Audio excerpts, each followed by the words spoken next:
Non-stop Vikings talk. It's Purple Daily on Score North and ScoreNorth.com. Purple Daily, presented by Surly Brewing Company. But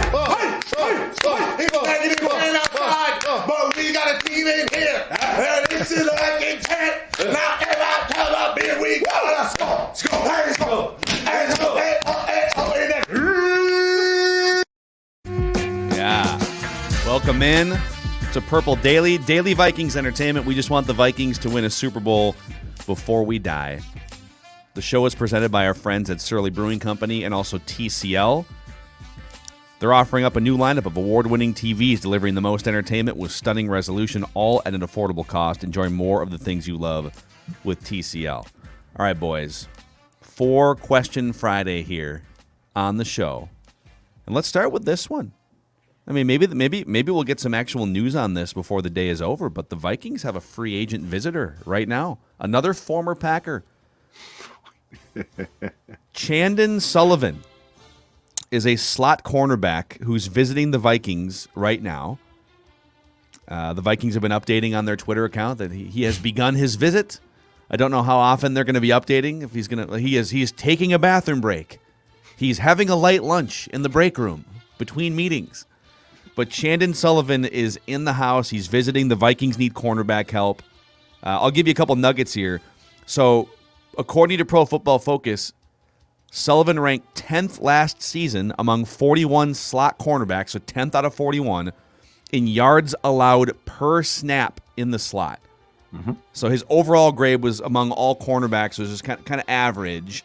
But he was 10th out of 41 in yards allowed per snap in the slot. Mackenzie Alexander, by the way, was 35th out of 41. So, first question, what do you think about Chandon Sullivan? I'm fine with it. I like it. I think it's absolutely it's imperative to get a guy that can play that position because that's now akin to a starting job. I think that the research shows that the nickel corner's in, 55% of the time or something like that. So, yeah, if you can get a guy who had success, who knows the Mike Pettin, I guess, Ed Donatel 3-4 base defense. Yes, I am all in on filling that job. It might not be as important as the other outside corner, but it's damn close. So I'm good with it. They got to bring in someone because I'm not trusting Chris Boyd to play 90% of the snaps. So if Chandon Sullivan can come in here and stabilize things, yeah. I mean, the Vikings, if they have two above average, honestly, elite pass rushers in Danielle Hunter and Za'Darius Smith, if you can at least be average against the pass, I think that would be a win for the Vikings. And bringing in a guy like Sullivan, who isn't a world beater, but should provide some stability at the cornerback position, should be a good thing for the Vikings. Dude, it's kind of shocking how bad Mackenzie Alexander turned out to be last year. He was a second-round pick, and then he went away for a year, came back. Yeah. But he was among those 41 slot cornerbacks. Mackenzie Alexander allowed the third most yards of any of them last year. So he was just awful and probably not going to come back now. So Chandon Sullivan's he's going to be kind of an average to slightly above average player. And sometimes that's all you need, but you're going to need Cam Dantzler to keep playing well, take a step forward. But I'm fine with it. I'm good. It's kind of a bargain bin signing. If it happens, I'm in on it.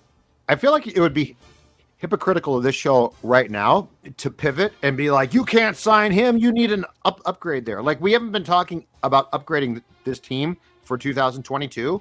So, yeah, if you can bring in a guy that can do the job, is not a train wreck, that's fine. Take some chances. Like if you're going to go for it, which they're doing and I don't agree with, but they clearly are doing, you're going to have to take some chances. Yep, and he was an undrafted free agent with the Eagles in 2018 and then wound up the last 3 seasons with the Packers, and he's played, he played 800 plus snaps in each of the last 2 seasons. So he's effectively a starting player in terms of volume of snaps. Awesome. But he's also only 25 and a half years old.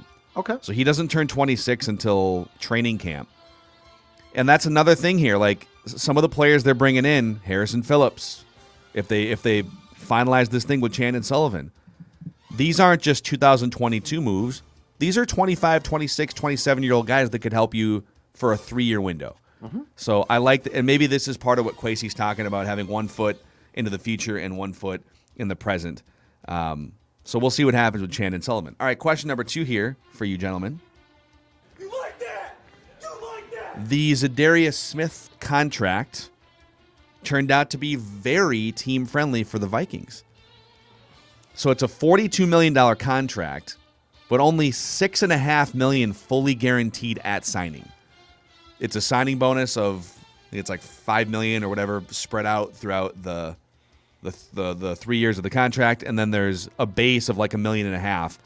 Very incentive heavy considering his injury history. So he has per game roster bonuses that get him up to $3 million more in each of the seasons. And the contract to this point only carries, according to multiple cap experts, a $3.1-ish million hit for 2022. So by my math, if we include Thielen's restructure and we now include the Za'Darius Smith contract being team-friendly, the Vikings still have around $17 million in cap space, also including the Danielle Hunter restructure. So question number 2 is, what are your thoughts on the Za'Darius Smith team-friendly deal and what it means for the Vikings? I absolutely love the contract. There is no downside. It's a great gamble to take on a guy who is 29 coming off back surgery, but make no mistake, the downside, I guess, from this standpoint is there is a gamble here. He's coming off back surgery. I think he played it in the regular season opener for the Packers last season, missed the entire regular season, and then came back and played in the playoff game. Yeah. That being said, though, it's a great contract. I mean, worst case, he goes down in training camp and he's done. Yeah, it's football. Best case, he achieves the incentives. He plays a ton. He gets 15 sacks.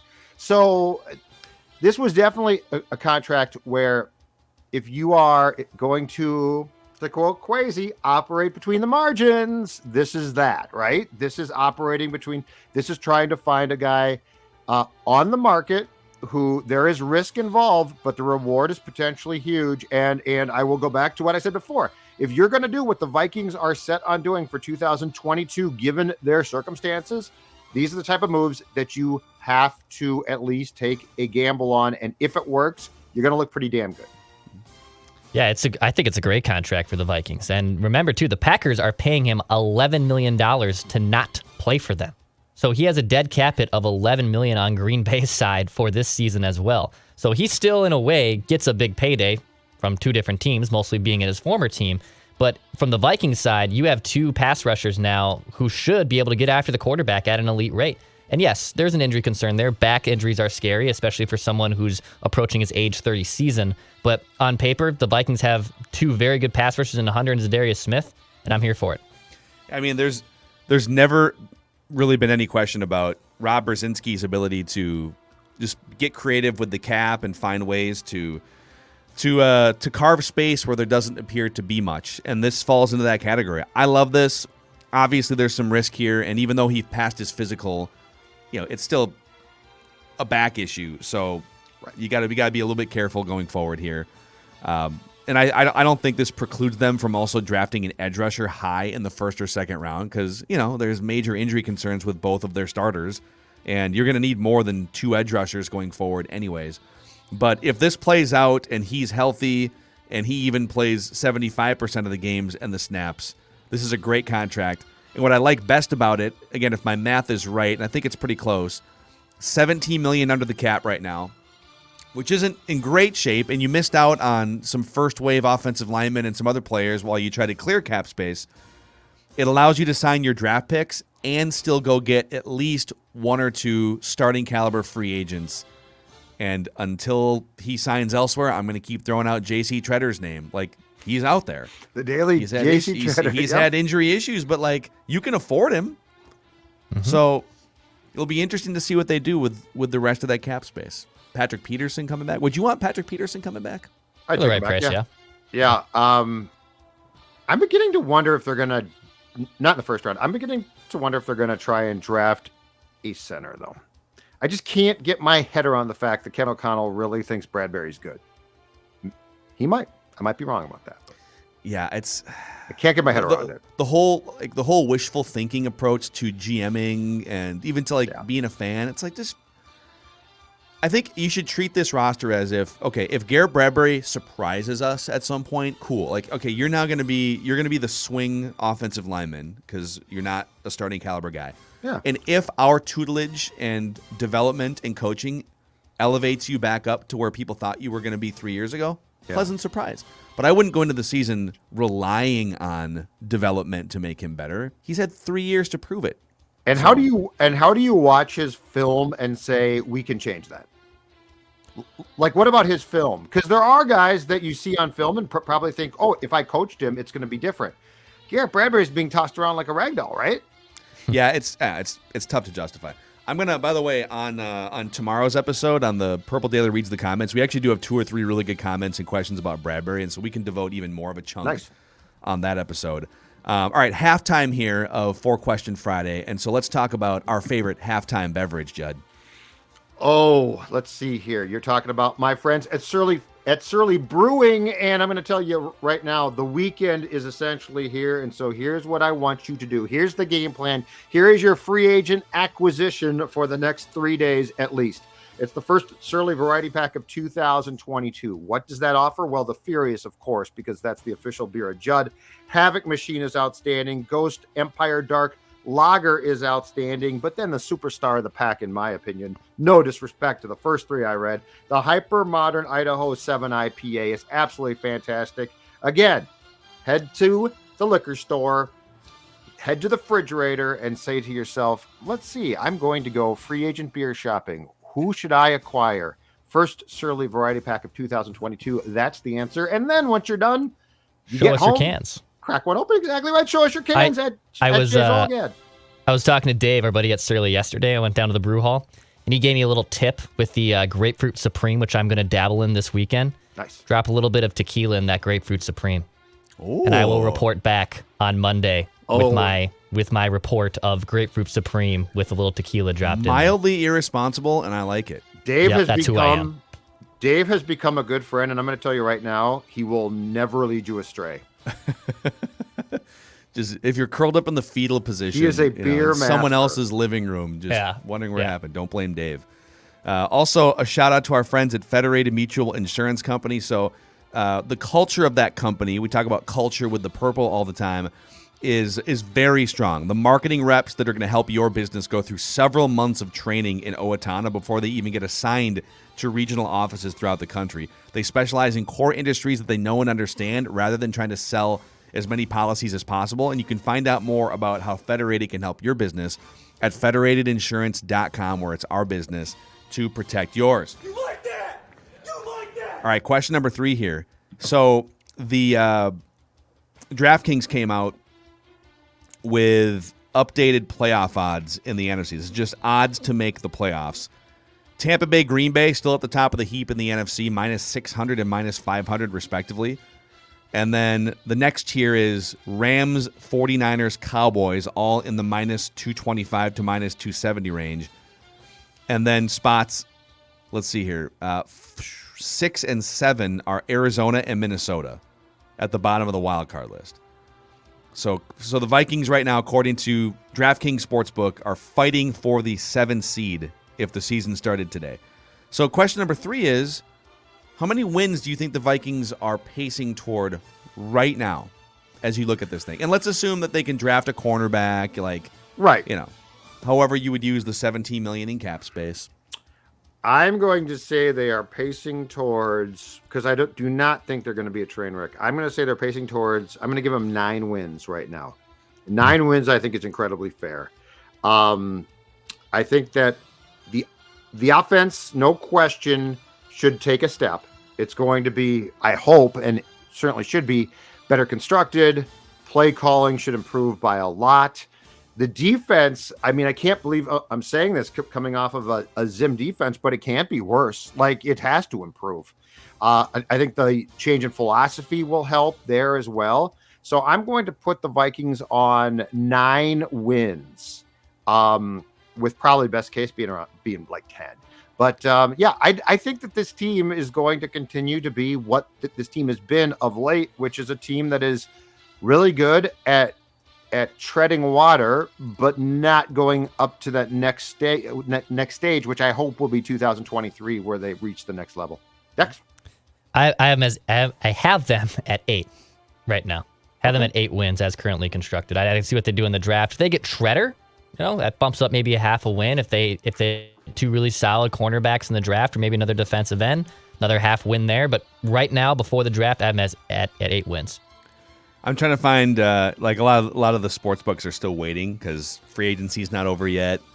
So there's not all of the sports books have jumped in with win totals here, but I'm going to assume that they draft a blue chip corner in the first round that's ready to start day one.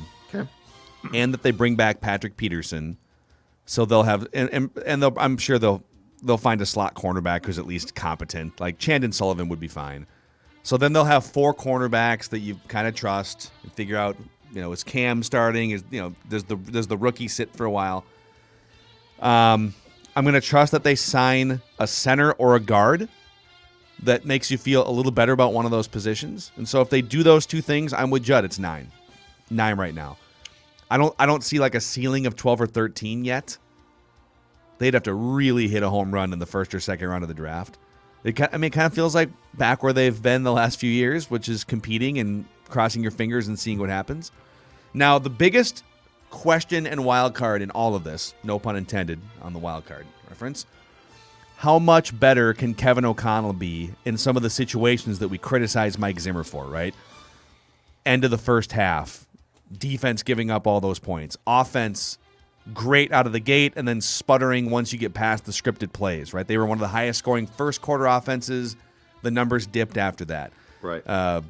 When opposing teams get pressure on Cousins, he wasn't very good. Like, are there things that Kevin O'Connell can fix situationally, late game management, crunch time, that are going to lead to a win over the Bengals that they should have had, right? A win over the Cardinals that they kicked away. So I think people are saying, well, Zimmers gone, so therefore these things are fixed. Well, I mean, Kevin O'Connell's a first-year coach. He has to jump in and be great in some of these areas. Game management, game theory, etc. So we'll see. The game that I always come back to, because I think it's an incredibly fair game to talk about, is the Browns game. If I'm not mistaken, they went down and scored on the scripted plays. The offense looked fantastic. The offense then disappeared. The defense had a pretty good day. Like, that was a game, for all we talk about Arizona and the Bengals game, to me, the Browns game at home, where Baker Mayfield was truly awful, that's the exact type of game you have to win. And so to me, that's like the poster child of how would Kevin O'Connell's Vikings fare in that game? Because that game was, I thought, an extreme indictment against everything that was wrong with the 2021 Vikings. Yep. And we can sit there and lament the games that they should have won. I mean, they also lost a close game to the winless Lions, and like they almost lost twice to the Lions. Yeah, that game never should have been that close. A lot of things that need to be cleaned up, and the pressure is going to be on Kevin O'Connell. So, is coaching going to be an actual upgrade? We think it is, but he's got to actually upgrade things. If I hear the words Justin Jefferson was taken away and there was nothing we could do, everybody's fired again. Yeah. I mean, they had two high safeties, so we had to throw it to Conklin. I don't know what you want us to do. And my God, the filmsies were like, yeah, I'll look at the 2 high safeties. And that's something I'm very confident that, like, the way that the Rams approach offense, they are dictating, they are attacking, they are using motions. Yes. And they aren't, opposing teams aren't just, we put 2 safeties over the top, so I guess you can't throw it to Cooper Kupp anymore. Oh, no, okay, we'll just put Cooper Kupp over here and find a new way to get him the ball. Yeah, we can't throw it to Kupp on this particular play, but the next play we're going to adjust. Yeah, let's put him in the slot. Let's put him in the backfield. Let's do something creative. Amen. So so 8-9 wins. All right, we're all kind of in alignment with what DraftKings says. And then question number 4, it's our random question of the week. Quite simply, I'm gonna put some background behind this. So I sometimes will just mindlessly scroll through TikTok. I don't know if you guys, like, late at night will just scroll through the talk or Instagram. Yep. And you can find Score North on TikTok. We're rocking it daily basis.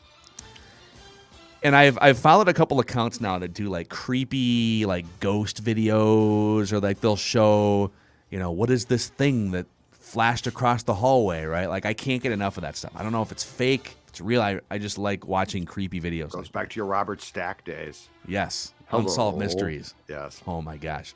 That show is terrifying. They brought that show back on Netflix, I think, a couple of years ago. I watched it. I watched one episode. That creepy thing in Baltimore was really weird. Where the dude, it was like a reenactment of the movie The Game. Yep. That was really weird. He just like he committed suicide. Yep. Super weird. Anyways, do you guys believe in ghosts? A, and if you ever saw a ghost, would you be scared? Or have you seen a ghost? I don't think I have. A, I do believe in ghosts because I believe in spirits. B, it depends on the circumstances, but across the board, I wouldn't be because, and I think we talked about this with the question. The haunted house thing. Yeah. I think that a lot of spirits and ghosts are friendly. I don't think that they're there to hurt you. I don't know why exactly they are there, but I think they're definitely there at times. So no, I would not. I might be sort of creeped out at first, but I wouldn't like, as a kid, it would have scared me. Now, I wouldn't automatically be scared. No, it depends, again, on the setting and things like that. But I would say, for the most part, it would not scare me because I do believe that there is another life form that exists that we can't necessarily see all the time. Last thing, I do think pets can. I've read that before, but I think animals can perceive the presence of beings where humans can't. This is true. I think I'm with Judd. I'm in lockstep with Judd on that Yeah, one. you see, like some of the videos you see are like an animal starts howling at something. That's what I'm talking about. Yes. But they can see, yes. And I'm convinced that they can. It's just like children have the ability to see things adults can at times. I think the simpler and less jaded you are, the more your ability to perceive your surroundings exists. So I got no chance because I'm jaded and don't like people. Yeah, it's true. Yes, I totally believe in ghosts. I think we've experienced paranormal activity, for the lack of a better word, in my own house alone. Shortly after my dad passed away, and by the way, he passed away in our home. So, oh yeah, that's a big one.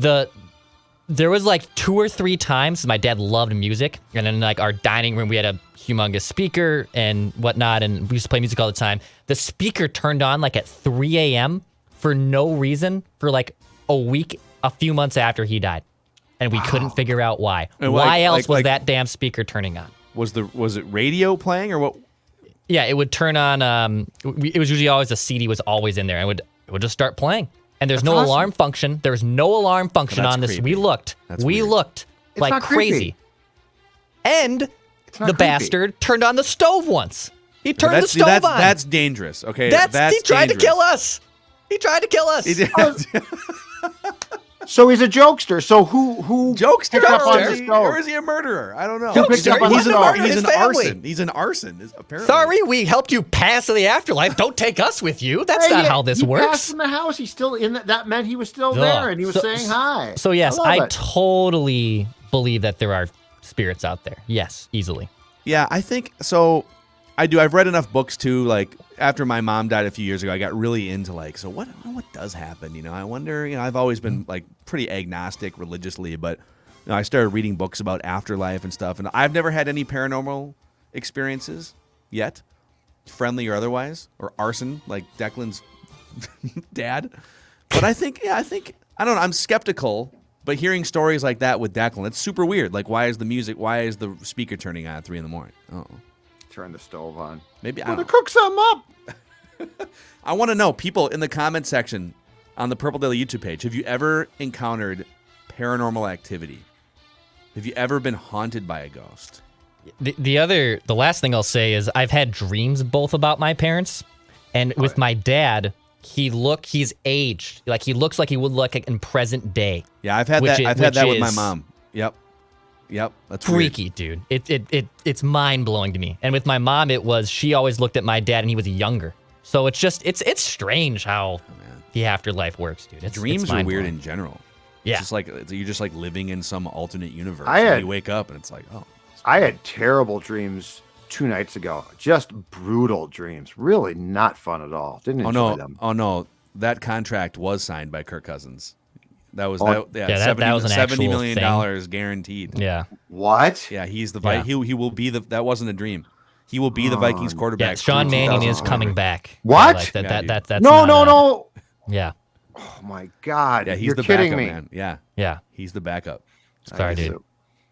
Guess it all came true. That's what I don't. If I start hearing this 2:00 in the morning downstairs, Yeah. it's Kirk Cousins, the ghost of Kirk Cousins. All right, it's a wrap on this 4-question Friday here. Thanks for hanging out with us, Purple Daily.